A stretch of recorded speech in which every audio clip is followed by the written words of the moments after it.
Assalamu alaikum students, welcome to your foundation school system. Today our topic is effect of substrate on enzyme action and effect of pH on the enzyme action. Yesterday we studied about the effect of temperature on the enzyme action. Now we will see what is the effect of substrate.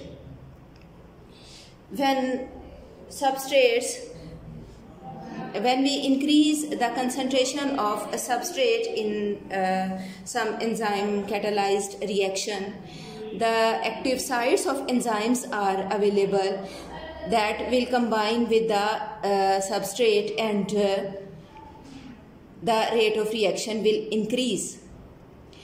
And as we increased the substrate concentration and free active sites are available in the reaction, these active sites will be occupied by the substrate and rate of enzyme reaction will increase.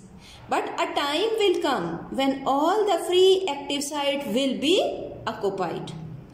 So on that point, the rate of enzyme reaction will at its maximum speed, maximum level. If we increase more and more, we add more and more substrate, it will have no effect because no more active sites are available. All the active sites are occupied by the substrates. So the reaction will proceed at a constant rate, and that point is called saturation point and saturation of active site.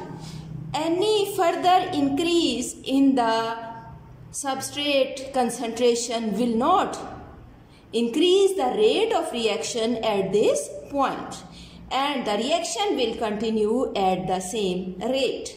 So that is the effect of substrate concentration on the enzyme reaction. And now what is the effect of pH on the enzyme action? When there is a slight change in the pH of the rate of reaction will be affected. It will be retarded or it will stop completely, because the reaction rate is very sensitive to pH. It will proceed a maximum rate in a narrow range of pH. A slight change in that narrow range will change the reaction rate, and that narrow range is called optimum pH. For example, some enzymes work in acidic pH, for example pepsin, that work in the stomach, and some enzymes work in alkaline medium. Trypsin is an example of the enzyme that work in the intestine. And if we change the pH, the enzyme activity will decrease, that will be retarded, or that may become stop completely, because when there is change in pH, the ionization of amino acid will be affected. When there is a change in pH, the ionization of the amino acid of the enzyme will be affected, of the active site of the enzyme will be affected, and it will not proceed at its maximum rate. Now we will see how mechanism of enzyme action takes place. Enzyme combine with the substrate and form enzyme substrate complex. But it is intermediate stage, it is not a permanent, it is temporary. And the enzyme and when that substrate change into product, that will separate from the enzymes. Enzymes actually not take part in the reaction, that will separate from that complex, and its function is just to change the substrate into product. That is the mechanism of enzyme action. Different models have been given by the scientists for the explanation of the enzyme action, and the two models in our chapter are lock and key model and induced fit model. These are the more acceptable models given by the scientists. The first model is lock and key model, that is given by scientist Emil Fischer in 1894, and the other given by Daniel Koshland in 1958.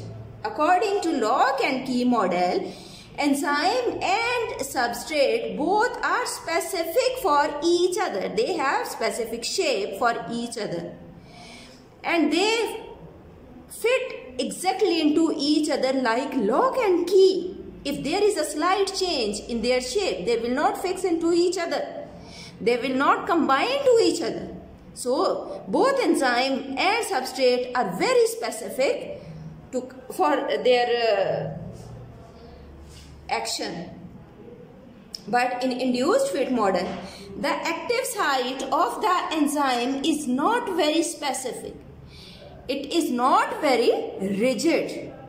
Mean there is flexibility. It can change according to its function, according to its requirement, so that it can combine with the substrate to form enzyme substrate complex.